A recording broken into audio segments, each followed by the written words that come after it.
cómo es que este músculo va a tener la capacidad de contraerse, cómo adquiere esa capacidad para la contracción. Lo hace mediante un proceso de excitación. Este proceso de excitación está dado por el potencial de acción que trae el nervio, el estímulo nervioso, a través del potencial de acción, que llega hasta la unión neuromuscular y es transmitido este impulso nervioso hacia el músculo. Y ver cómo un impulso nervioso se va a convertir, se va a transformar en el músculo en una contracción mecánica.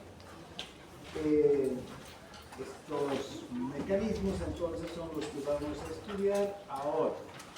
Bien, son la mayor parte de mecanismos moleculares que ocurren a nivel de las estructuras más pequeñas, de las moléculas que intervienen tanto en el nervio como en el músculo. Bien. Para que el músculo entonces se contraiga, es necesario que se transmita un estímulo desde el nervio hasta el propio músculo, ¿no? Entonces, esta transmisión de estímulos se da a nivel de las terminaciones nerviosas, de las fibras nerviosas de los nervios esqueléticos hacia las fibras musculares. Este punto en el que se produce la transmisión del impulso nervioso se conoce como unión neuromuscular. Esta unión neuromuscular es muy parecida a la sinapsis, que es el punto donde se transmite el impulso entre neurona y neurona. Solo que aquí se va a transmitir el impulso desde la fibra nerviosa hacia la fibra muscular, ¿no? Entonces, las fibras del músculo están inervadas por fibras mielinizadas grandes. Estas fibras mielinizadas son las fibras más gruesas, las fibras más veloces que hay en el sistema nervioso. Más allá, cuando estemos ya hablando del sistema nervioso, vamos a ver que dentro de las fibras mielinizadas tenemos las fibras alfa, beta, gamma, delta. Las fibras alfa son las más gruesas y las que transmiten a mayor velocidad el impulso. Esas fibras son las que van a llevar el impulso nervioso desde el asta anterior de la médula hasta el músculo. Entonces son grandes fibras mielinizadas que se originan ahí en el asta anterior de la médula espinal y que llegan al músculo. Ahora, cada terminación nerviosa de estas fibras nerviosas va a formar, ya al llegar a la fibra muscular, la unión neuromuscular. Cada fibra, entonces, del músculo, recuerden, el fascículo muscular tiene fibras, miofibrillas. Cada fibra va a tener su propia terminación nerviosa. Esta terminación nerviosa entonces va a formar en la fibra muscular la unión neuromuscular. El potencial de acción, el estímulo nervioso que está viniendo por el nervio, va a ser transmitido entonces al músculo ahí en la unión neuromuscular. Una vez que llega el estímulo eléctrico a la fibra muscular, esta se va a transmitir por la fibra. En cada fibra solamente hay unión, una sola unión, una unión neuromuscular. Por ejemplo, esta es una fibra muscular, esta es otra fibra, esta es otra fibra, esta es otra fibra, y en cada fibra vemos una terminal nerviosa. Este es el nervio que está llegando. No se puede borrar, me dijo la doctora.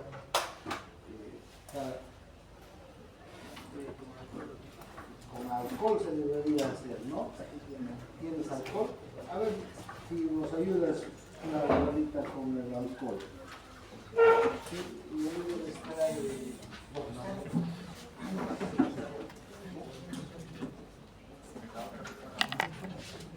aquella en especial, esta no hay problema, ¿sí? Aquella que está con marcador, y creo que nuestros... No, nosotros no estamos.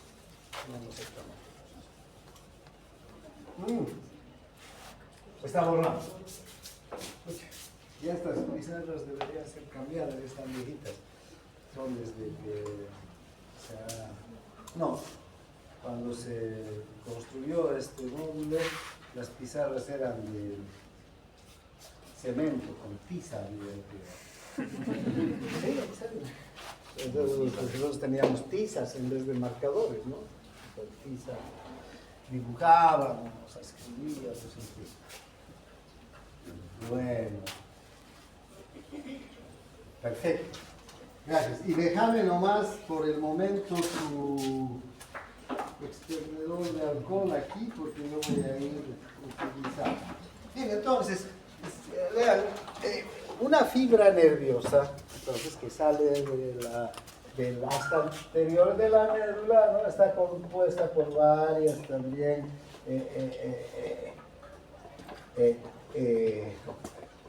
terminaciones. Entonces, al llegar al músculo, esta fibra se va a subdividir en muchas terminaciones. Cada una de estas terminaciones, entonces, es con estas que estamos viendo aquí, estos axones terminales, que están llegando ¿a dónde? A cada fibra muscular. Entonces, un tronco nervioso va a subdividirse en varios terminales que van a dirigirse cada uno a una fibra muscular. Es una fibra que están integrando estas fibras un fascículo muscular. Entonces, vean que cuando llega un terminal, un potencial de acción, por aquí, llega un potencial de acción a esta fibra muscular, otro a esta fibra, otro a esta, llegan al mismo tiempo y prácticamente todas las fibras musculares también van a responder a ese potencial y todas se van a contraer.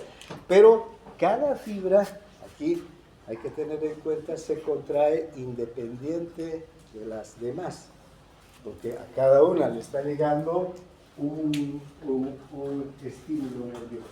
Otra cosa que hay que considerar es que estas fibras musculares se dirigen o se extienden, ¿no?, a lo largo del fascículo muscular, ¿no? Y aquí en los extremos, ¿con quién se continúan estas fibras musculares? Con las fibras de los tendones que les van a dar inserción. Entonces, ¿hasta dónde llegan estas fibras nerviosas para hacer la unión neuromuscular? Hasta aproximadamente la mitad, ¿sí? En la mitad del músculo. Entonces, cuando llega un potencial de acción, ¿no?, este nervio se despolariza con el estímulo que va a provocar la contracción, donde se transmite aquí en la parte media, y el potencial se dirige hacia los extremos, ¿no? Hacia los extremos, entonces, para que se contraiga mucho. Bien, ahora, estas fibras mielinizadas, entonces, esta es la vaina de mielina, aquí está llegando la fibra, y a las terminales, ¿no? Fíjense, van a llegar a una fibra muscular. Ahora, una cosa que hay que entender es que no se unen a la fibra muscular. Hay un espacio entre la fibra nerviosa y la fibra muscular. Por ese espacio, ¿quién circula? El líquido extracelular. El líquido extracelular con todas sus características, con todos sus iones, con todas sus sustancias, ¿no? Bien, ¿dónde estamos? Ahí, ¿no? Bien, ahora, Vamos a ampliar entonces aquí esta unión neuromuscular que estamos observando acá, y lo vamos a ampliar. ¿Ven? Aquí ya tenemos, este es el terminal nervioso del axón, que está llegando hasta aquí. Y esta es la fibra muscular. Esta es la membrana de la fibra muscular, ¿verdad? La membrana sarcoplasmática. Si ustedes observan, en el sitio entonces donde llega el terminal nervioso, hay una invaginación de la membrana, ¿sí? Una depresión de la membrana. A esta depresión se la llama hendidura sináptica o gotiera sináptica también, ¿sí? Esta gotiera sináptica nos muestra entonces cómo la fibra nerviosa, a pesar de que está dentro de la invaginación, no toca con la fibra muscular, no entra en contacto directo con la fibra muscular. Hay un espacio muy pequeño por el que circula el líquido extracelular. Entonces, esta es la membrana del músculo, esta es la membrana de la fibra nerviosa, y este espacio es por donde va a circular el líquido extracelular, con iones, con sodio en especial, y todos los iones. Ahora, si se puede observar, también hay estas prolongaciones de la membrana del músculo. A estas las vamos a conocer como hendiduras subneurales, ¿ya? Estas hendiduras subneurales sirven para ampliar la superficie de la membrana del músculo. Porque fíjense, si esta membrana fuera así, ¿no? La cantidad de receptores y otras estructuras proteicas de la membrana estaría limitada a esta superficie. Pero como tenemos estas hendiduras subneurales, la membrana se va a ampliar en superficie. En vez de que aquí entre un solo receptor, pueden haber 1, 2, 3, 4, 5, 6, 7, 8, 9, 10 receptores para una sustancia, o 10 canales, o 10 proteínas que cumplan con alguna función a nivel de la membrana. Ese es digamos, el objetivo de estas hendiduras subneurales, que amplían la superficie de la membrana del músculo. Bien, ahora, si ustedes observan el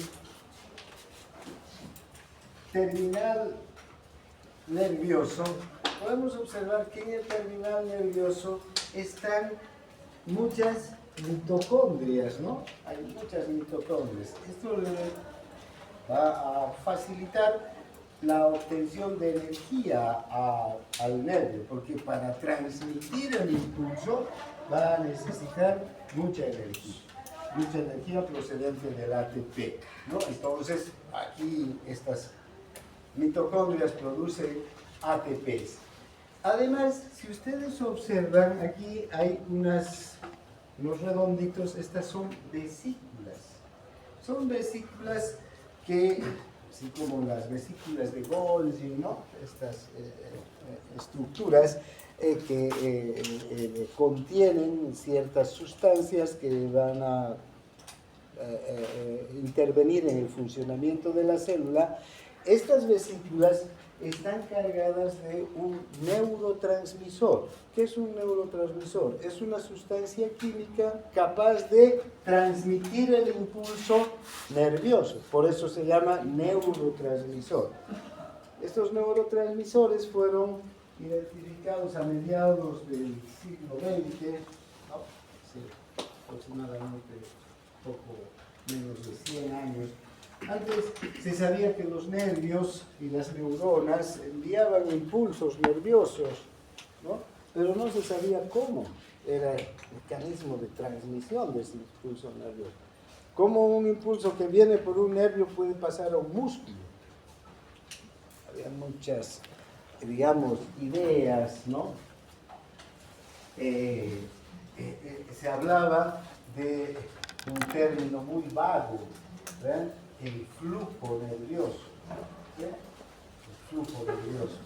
Pero también ya más o menos se tenía idea de que este flujo nervioso era una corriente eléctrica, ¿no?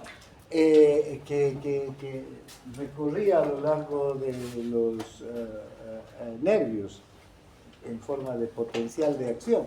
Pero ¿cómo era la transmisión? Entonces, hace ya 100 años aproximadamente, un poco menos quizá, ya se empezaron a identificar a estas sustancias, estos neurotransmisores, neuromoduladores, que son capaces de transmitir un impulso de una estructura nerviosa a cualquier otra estructura, una estructura muscular o una estructura glandular, y producir un efecto en esa estructura.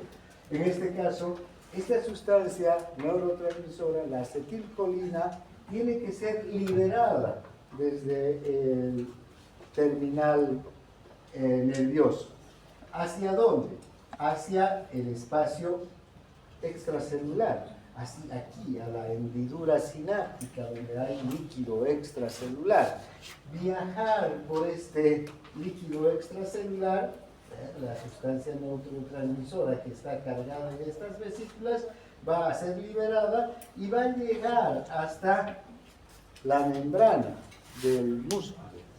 Y en la membrana del músculo se va a unir a un receptor, a una proteína receptora que es específica para este neurotransmisor. Es una proteína receptora que es el receptor nicotínico, así se llama, de la acetilcolina. Este es un canal para iones, ¿no? Para que los iones circulen alrededor de este canal. Entonces, esa es la característica. Ahora,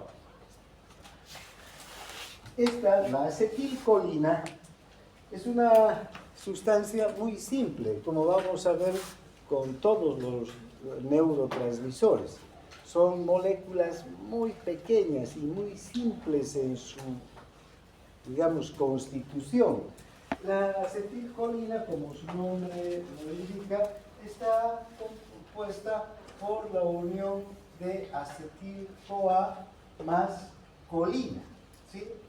El acetil-CoA, ya saben ustedes, es un producto, digamos, del metabolismo, un producto intermedio del metabolismo, y la colina en realidad es un nutriente o una sustancia que nosotros lo incorporamos con la dieta.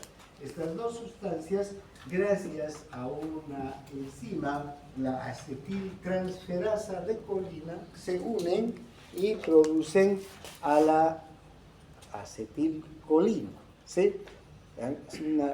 Entonces aquí, a nivel del terminal axónico, ¿qué tiene que haber? Acetil-CoA, por una parte. Por otro lado, tiene que haber colina y una enzima, la acetiltransferasa. ¿No es verdad? Esta acetiltransferasa de colina va a mediar en la reacción química que va a formar este compuesto. Entonces, vean qué simple que es desde el punto de vista bioquímico la síntesis de la acetilcolina. Lo mismo vamos a ver en otras sustancias neurotransmisoras que vamos viendo a partir de las próximas clases cuando entremos a neuro. La adrenalina, la noradrenalina, la dopamina, el GABA, el glutamato, muchas de estas sustancias neurotransmisoras se forman directamente en el terminal del nervio o en el terminal de la neurona, con la intervención de sustancias también básicas y una enzima, o dos enzimas, generalmente una sola enzima. Entonces, vean, así es como se forma la acetilcolina. Una vez que la acetilcolina está formada, ingresa en estas vesículas y en estas vesículas se va a almacenar. Ahí va a estar almacenada. Una vez que se libera, va a ir a través del espacio extracelular, del líquido extracelular, va a llegar a su receptor, va a producir un efecto en el receptor, es un efecto que dura milisegundos e inmediatamente aquí mismo hay otra enzima, la acetilcolinesterasa, que lo que va a hacer es destruir a la acetilcolina para que no siga actuando. La va a destruir inmediatamente. Y esa acetilcolina destruida se va a convertir en colina por una parte y acetato por otra. Esa colina va a volver al terminal para volver a ser utilizado y el acetato va a ser llevado hacia el hígado para ser eliminado como una sustancia ya de desecho del metabolismo. Entonces, a grandes rasgos, eso es lo que sucede aquí. Ahora bien, ven lo que les decía. Si este es el terminal axónico, entonces estamos observando que las vesículas están cargadas de acetilcolina. Cada vez que llega un potencial de acción, cerca de 125 vesículas se van a romper hacia el espacio extracelular. ¿Cómo se logra esto? Estas vesículas llegan hasta la membrana de la fibra nerviosa y en la membrana de la fibra nerviosa se fusionan las vesículas con la membrana y por el proceso de exocitosis se liberan hacia el exterior. Aquí es un proceso de exocitosis. Bien, si ustedes observan esta estructura, el terminal sináptico, el terminal del axón, aquí tenemos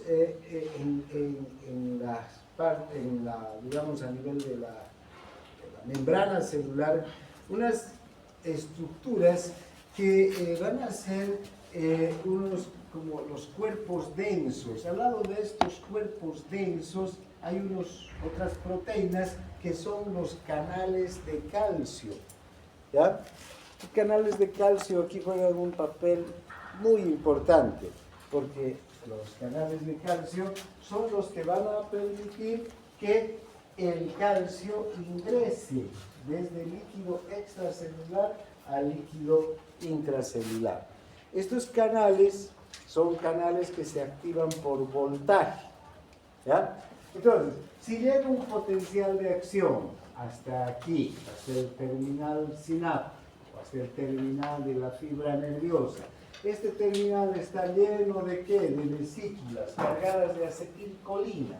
Llega el estímulo para que yo mueva un dedo, para que el dedo se contraiga, ¿ya? Entonces, ¿qué va a ocurrir? Va a aumentar el voltaje. Aquí va a haber un potencial de acción que va a aumentar el voltaje de menos 90 hasta más 20, más 30 milivoltios, ¿no es verdad? Se va a volver positivo. Por eso estoy dibujando este potencial de acción aquí. Entonces, ese voltaje hace que estos canales que están al lado de estos cuerpos densos, que son canales de calcio que se abren por voltaje, se abran. Y el calcio es mayoritario en el líquido extracelular. El calcio ingresa al interior. Y fíjense, aquí hay unos procesos que todavía están siendo casi hipotéticos, pero hay varios elementos que ya se han comprobado, que el calcio se une permite que la concentración de calcio en el interior de la neurona, o de la fibra nerviosa en este caso, hace que estas vesículas se dirijan hacia la membrana, se fusionen con la membrana y que eliminen o que secreten la sustancia neurotransmisora. Desde aquí hay ya la intervención de un canal de calcio, de los que hemos hablado, estos canales que se abren por voltaje. Este canal se abre por voltaje, porque es el voltaje el que está abriendo al canal. Luego estos canales se van a cerrar cuando termine el potencial de acción, ¿sí? Porque estos potenciales de acción duran milisegundos. En la neurona duran 2 milisegundos, o en la fibra nerviosa, entre 1 y 2 milisegundos. Y nuevamente se cierran los canales de calcio y deja de liberarse sustancia neurotransmisora hasta que llegue un nuevo potencial de acción. Ahora bien, ¿qué ocurre con esta sustancia neurotransmisora? Vamos avanzando un poco. Bien, ya tomo esto lo que acabamos de decir, ¿no? Vean, vamos avanzando. Bien, la sustancia neurotransmisora que se acaba de liberar va a llegar hacia, volviendo atrás, solo para que tengamos claro, hacia estas estructuras que están aquí, en las hendiduras subneurales, en estas prolongaciones de la membrana, ¿no? Vean, estas estructuras son los receptores de la acetilcolina. Esta se va a unir a este receptor.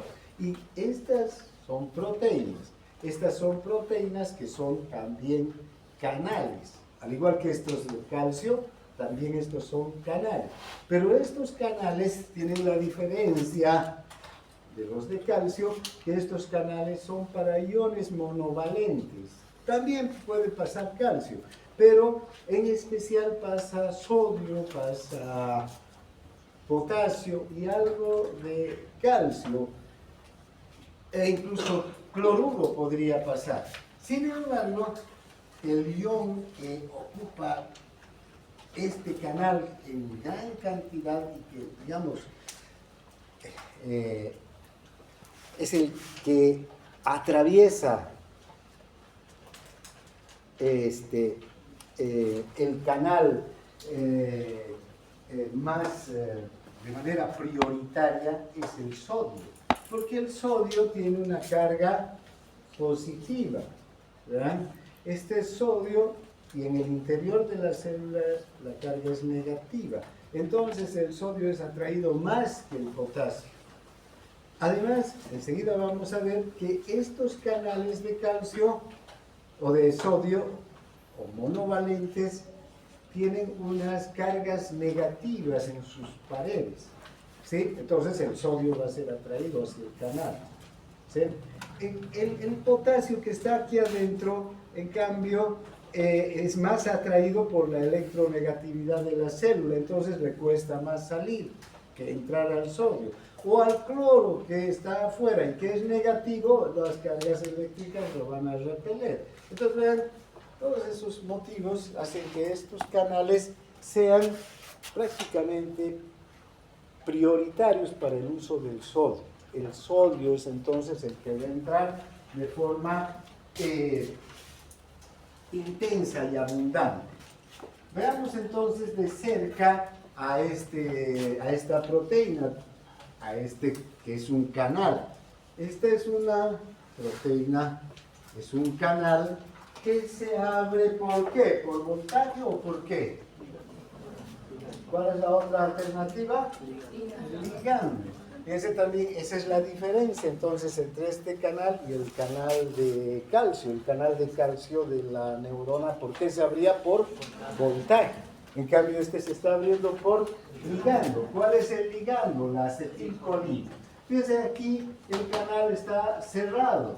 ¿Verdad? Tiene sus cargas negativas para atraer al sodio, pero el sodio está en el líquido extracelular sin acercarse al canal, porque el canal está cerrado. ¿Qué ocurre cuando la acetilcolina se une? Aquí hay una afinidad química entre la acetilcolina y este canal, por eso este canal es solo para la acetilcolina, este canal es específico para la acetilcolina. Hay una afinidad química, esa afinidad química le permite que hay una atracción desde el punto de vista químico, y además una vez que se unen forman enlaces.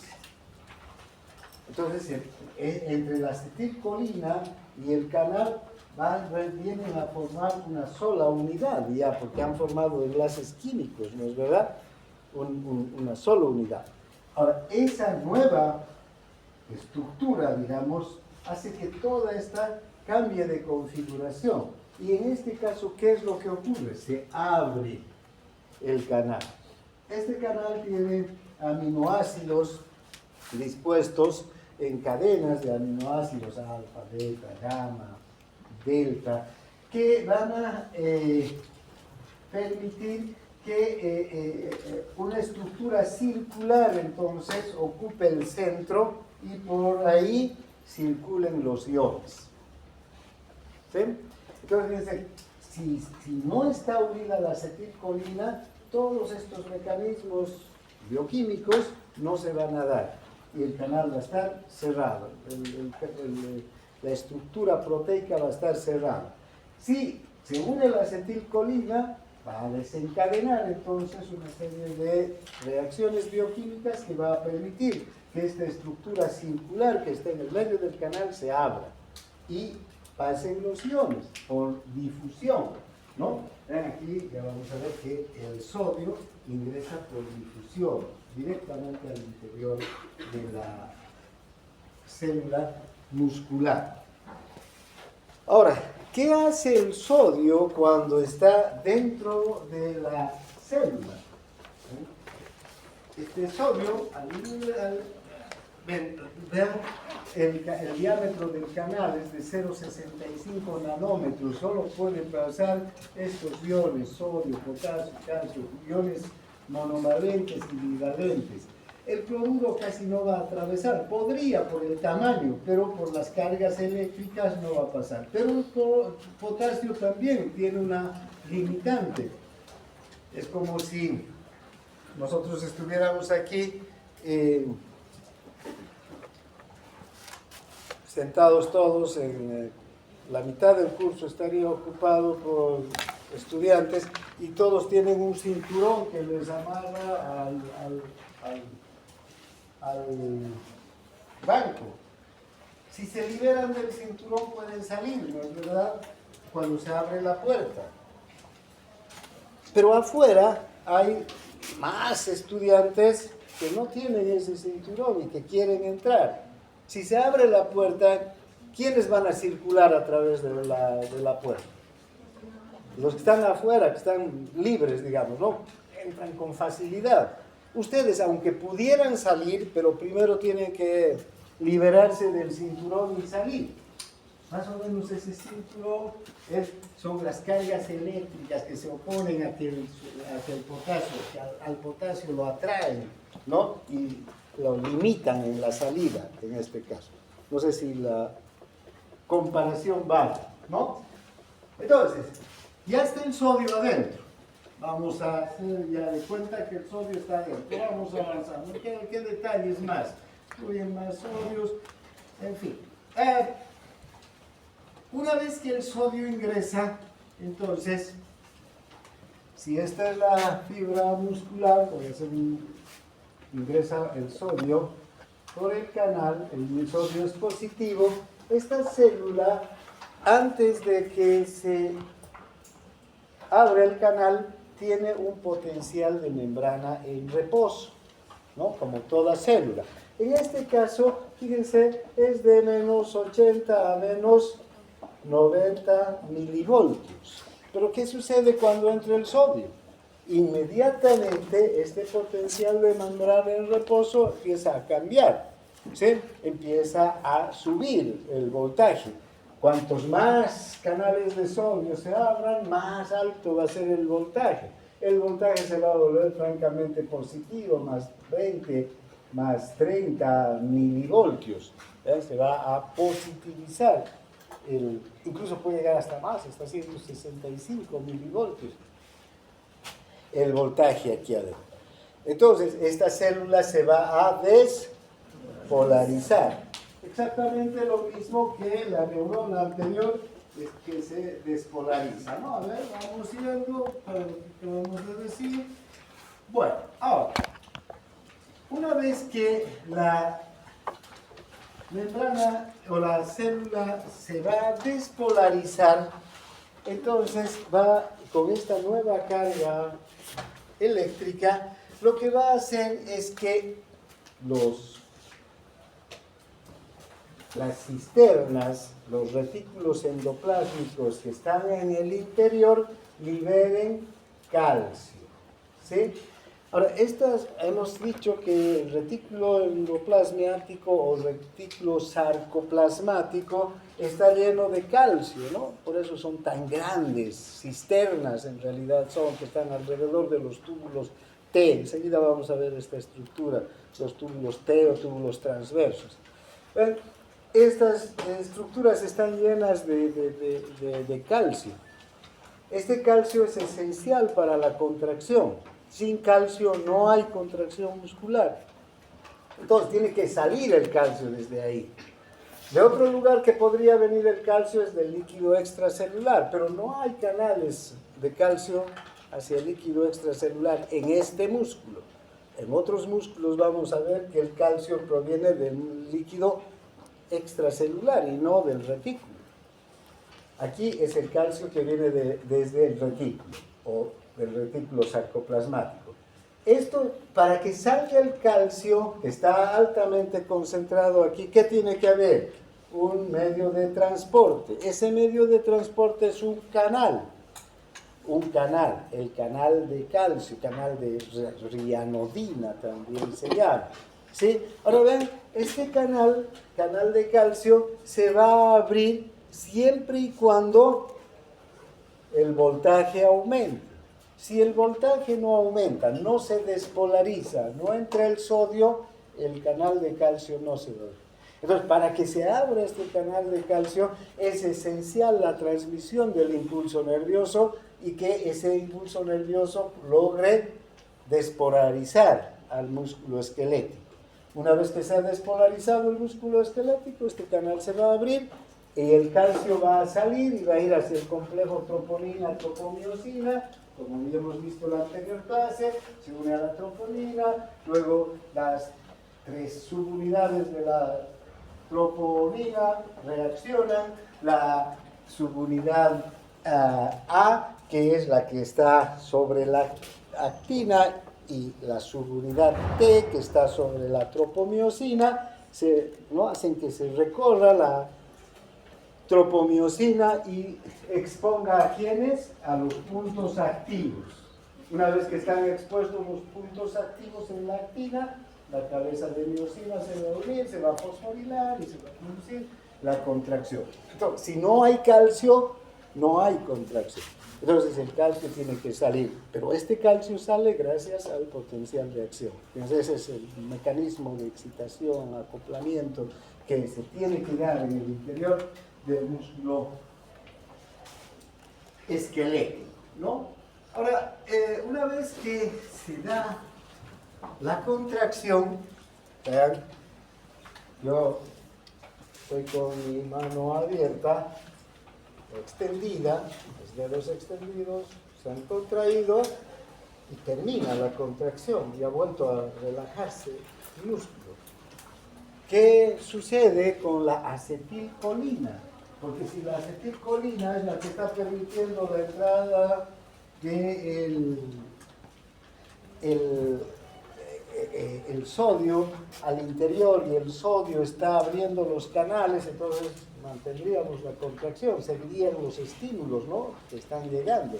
El estímulo nervioso haría que mantenga la contracción, pero si vuelve al estado de relajación, termina ya la acción de la acetilcolina.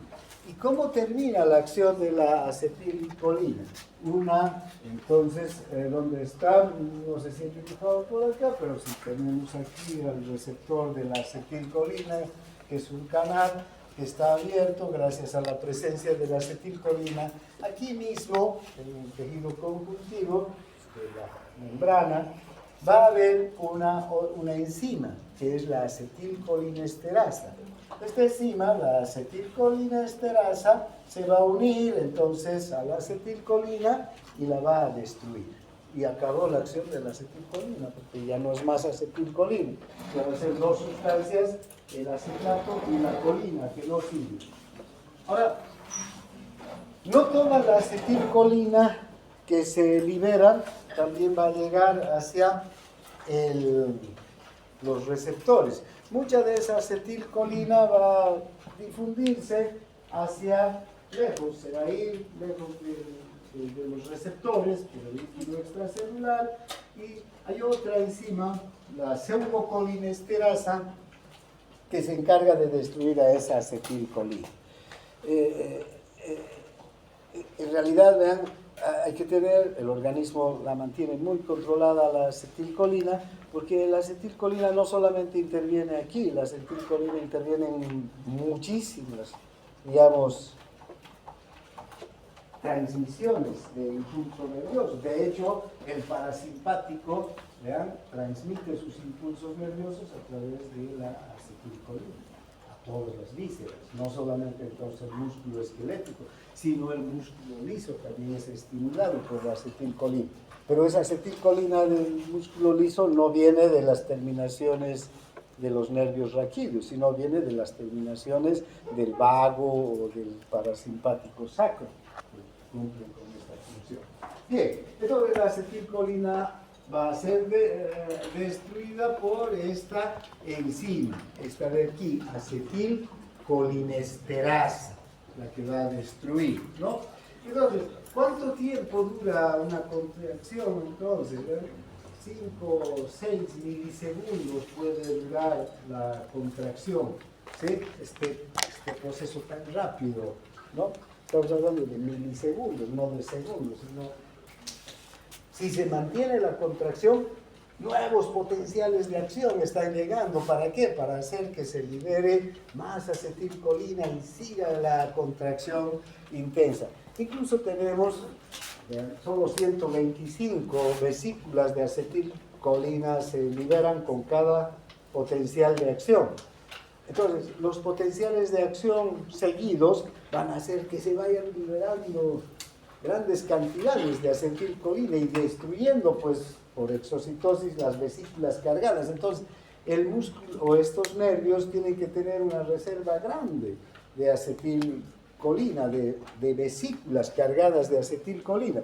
Pero al mismo tiempo que se están liberando las vesículas de acetilcolina, se está sintetizando nueva acetilcolina y se están cargando nuevas vesículas de acetilcolina en el músculo, o en el nervio, perdón, en el terminal nervioso.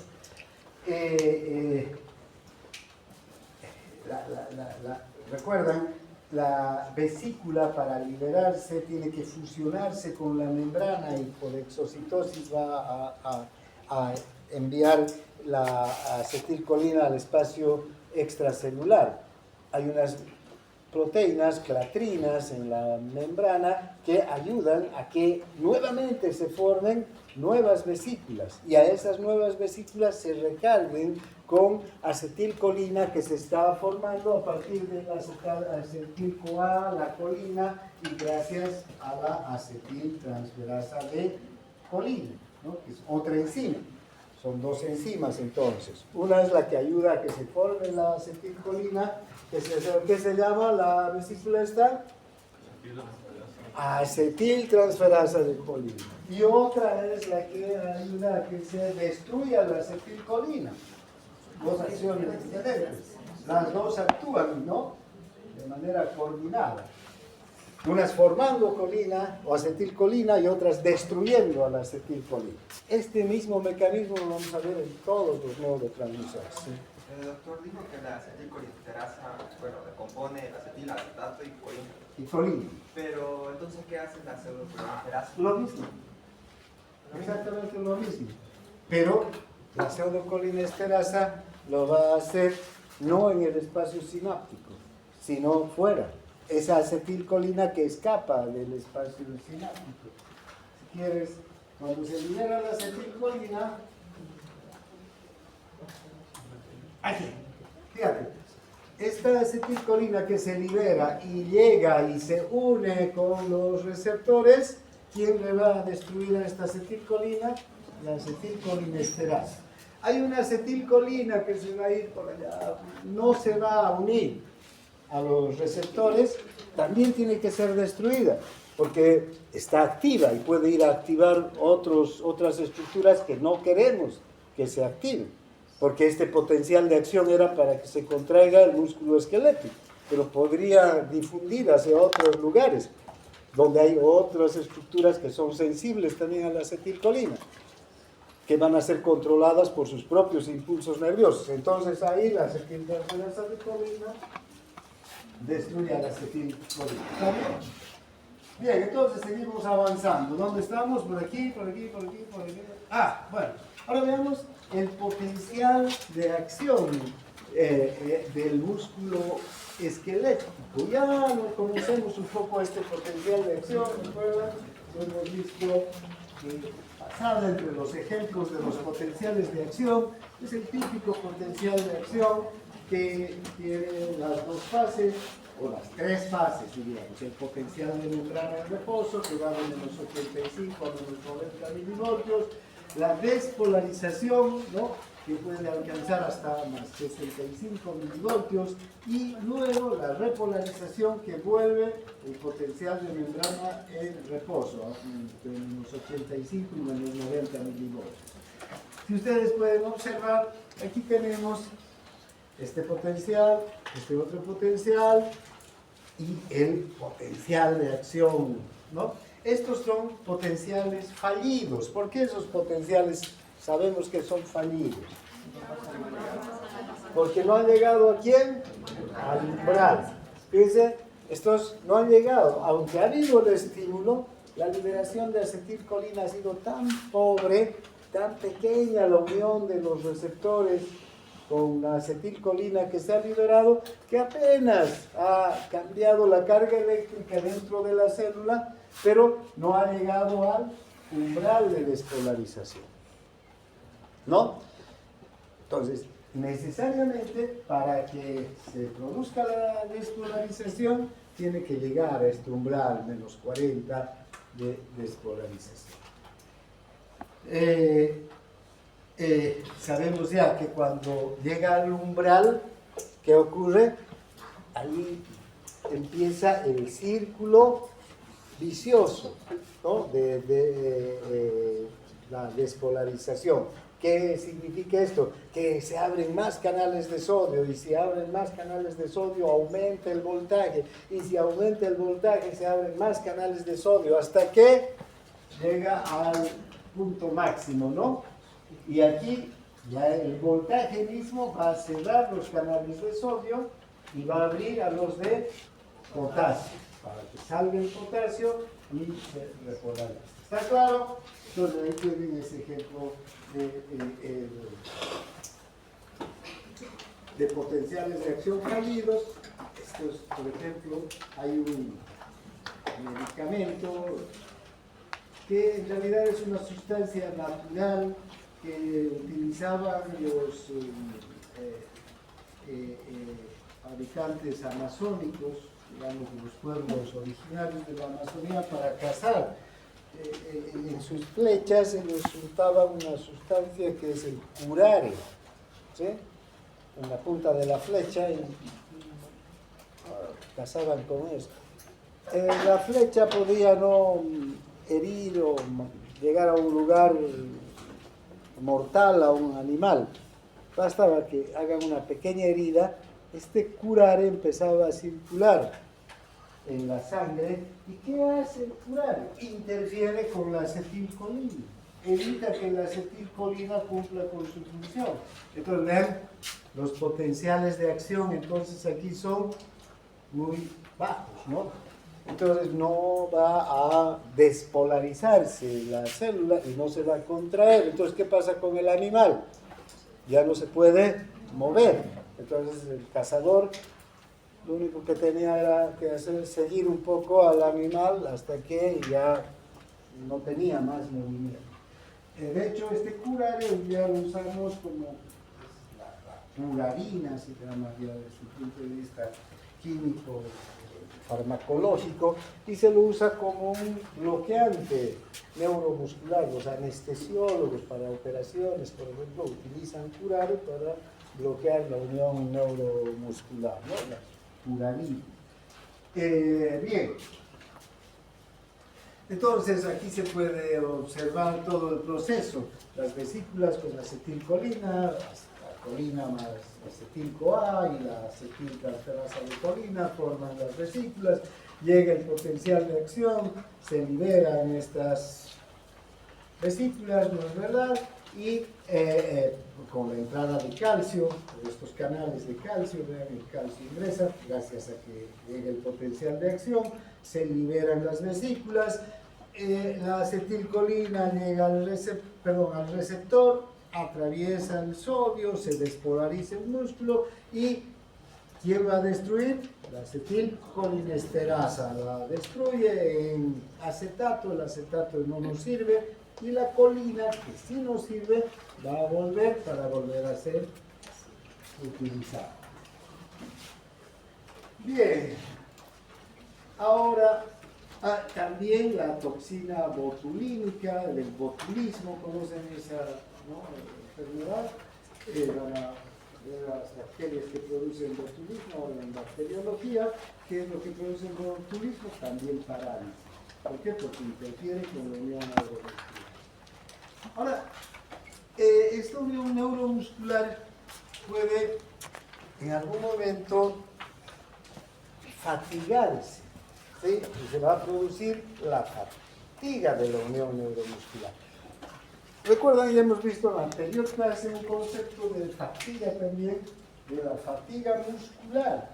Esa fatiga muscular, ¿a qué se debía?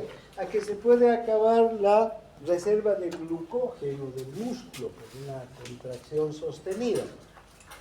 Y el músculo ya no se va a contraer, porque si no hay glucógeno, no hay glucosa, y si no hay glucosa, no hay ATP, y si no hay ATP, no hay energía para la contracción del músculo.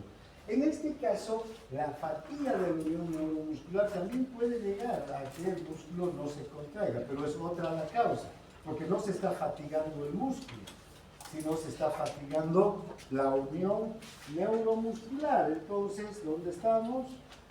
Aquí, no. ¿Dónde está? Sí. Ya no se están liberando neurotransmisores, ya no se está liberando acetilcolina. ¿Y eso a qué se debe? A que se agotan las vesículas de acetilcolina. ¿Sí? Ya no hay acetilcolina. O sea, el recambio de la acetilcolina, aunque es tan intenso y normalmente no se agota, podemos correr, saltar, alzar un peso, ¿vean? Siempre este recambio en milisegundos se está sintetizando nueva acetilcolina y formando nuevas vesículas, casi a la par que de las que se liberan, ¿no? Pero puede llegar un momento en que si hay una exagerada despolarización del músculo, se agoten las vesículas y ya no hay la suficiente acetilcolina para la transmisión. Entonces, esa es la diferencia con la fatiga muscular. Son dos situaciones diferentes. Más allá, en las próximas clases también vamos a ver que en la sinapsis entre dos neuronas también puede haber una fatiga de la neurona, que ya no se transmite el impulso nervioso de neurona a neurona en este caso, ¿no? Bien, entonces hay una fatiga de la unión neuromuscular.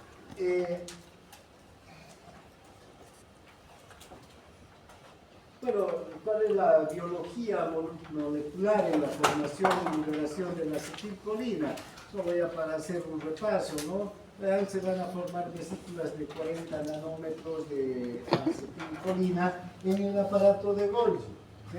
Entonces, ¿quién es el encargado de formar las vesículas primigenias? El aparato de Golgi. Porque ¿qué tiene estas vesículas? Fosfolípidos, ¿no es verdad? Son vesículas que contienen en su interior a la acetilcolina, pero tienen que tener una membrana, igual que la membrana de cualquier organito citoplasmático. Estas membranas son selectivamente permeables, ¿no? Van a permitir que ingrese la acetilcolina al interior, pero no que cualquier otro ion o cualquier otra sustancia ingrese al interior, solamente se van a cargar con acetilcolina. Y estas vesículas son entonces sintetizadas en el aparato de Golgi, donde en el cuerpo, en el soma de esta fibra nerviosa. Aquí está el aparato de Golgi, primero el retículo endoplásmico, luego el aparato de Golgi, todo va a sufrir este proceso de síntesis, luego empaquetamiento y la vesícula va a ser transportada hasta el axón terminal. Una vez que está en el axón terminal vacía, sin nada, ¿sí? En el axón se va a producir la síntesis de la acetilcolina, porque ahí quienes están en el axón terminal, la colina y el acetil-CoA y la acetiltransferasa de colina. En el axón es donde se produce esta formación, la síntesis de la acetilcolina. Y entonces una vez que en el axón se forma la acetilcolina, entonces la acetilcolina formada ya ingresa a la vesícula. ¿Sí? Entonces, eso también ocurre con todos los neurotransmisores, que son moléculas pequeñas. Hay otros neurotransmisores, hormonas en especial, que también producen efectos parecidos a los de los neurotransmisores, pero las hormonas suelen tener molécula grande, son proteínas, entonces ya no se forman en el axón terminal. ¿Dónde se van a formar? En el retículo endoplásmico, y desde ahí van a ser transportadas hasta el axón terminal, en el retículo endoplásmico de las neuronas. Bien, ¿qué fármacos van a potenciar o bloquear la transmisión en la unión neuromuscular? Hay fármacos que estimulan la fibra muscular porque tienen una acción similar a la acetilcolina, la metacolina, carbamol, carbacol, la nicotina. Son sustancias que hacen exactamente lo mismo que la acetilcolina. Se unen a este receptor, tienen afinidad química con el receptor, no sé dónde teníamos, aquí, ¿ya? Se unen al receptor y una vez que se unieron van a provocar que se abra el canal. Son moléculas que tienen las mismas propiedades que la acetilcolina. Luego tenemos fármacos que estimulan la unión neuromuscular inactivando a la acetilcolinesterasa. Estos fármacos son interesantes, la neostiglina, por ejemplo, que se utiliza para varios enfermedades donde hay debilidad muscular, o sea, falta de contracción. ¿Qué hacen? Lo que hacen estos fármacos es anular a la acetilcolinesterasa, se unen a la acetilcolinesterasa y no dejan que la acetilcolinesterasa se una a la acetilcolina. Entonces, si la acetilcolinesterasa no funciona, entonces, ¿qué va a pasar con la acetilcolina? Va a seguir y va a aumentar su concentración. Generalmente en enfermedades donde hay poca producción de acetilcolina en estas uniones neuromusculares se utilizan estos fármacos. ¿Para qué? Para que no haya, digamos, destrucción de la acetilcolina y la acetilcolina pueda seguir viviendo más allá de esos milisegundos que vive la acetilcolina en cualquier persona, ¿no? Y finalmente, hay fármacos como los curariformes, los que les decía hace un momento, que bloquean la acción de la acetilcolina. En vez de que esta sea acetilcolina, este fármaco, el curariforme, se va a unir aquí y no le va a permitir a la acetilcolina que se una. Pero este fármaco no tiene la capacidad de abrir el canal. Lo va a mantener, ¿qué? Cerrado. Entonces, no va a haber despolarización y no va a haber contracción muscular, ¿no?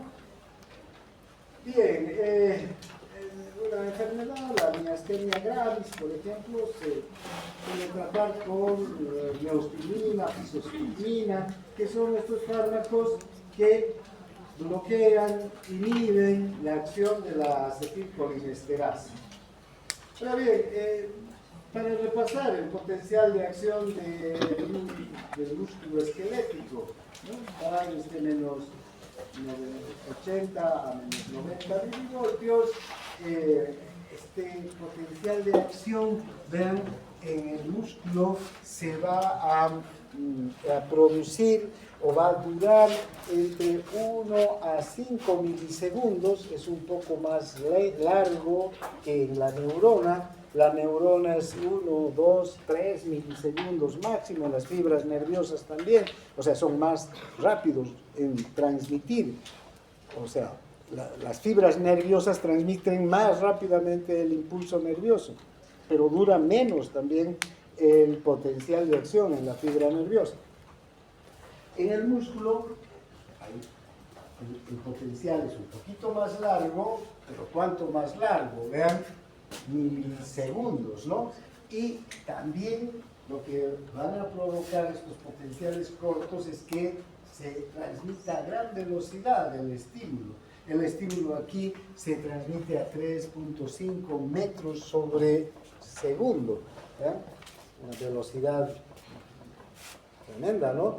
Si un músculo es, digamos, es un metro, ¿qué músculo mide un metro? ¿Será? ¿Un metro va a medir? No. Ahora mide ni medio metro, siquiera, a no ser que sea un medio gigante, ¿no? Pero después, entonces la velocidad, además, ya sabemos que ¿dónde llega el estímulo? A la mitad del músculo. ¿Ven? Entonces, de aquí a aquí hay una velocidad desde la mitad del músculo hasta donde empieza el tendón, una velocidad de transmisión de 3 a 5 metros por segundo. Entonces, vean, si en un segundo va a 3 metros, por decir, ¿en cuánto tiempo va a avanzar? Medio metro, por muy largo que sea el músculo. O los músculos del párpado, los músculos de los dedos de las manos, por eso son tan veloces, ¿no? Nuestros movimientos.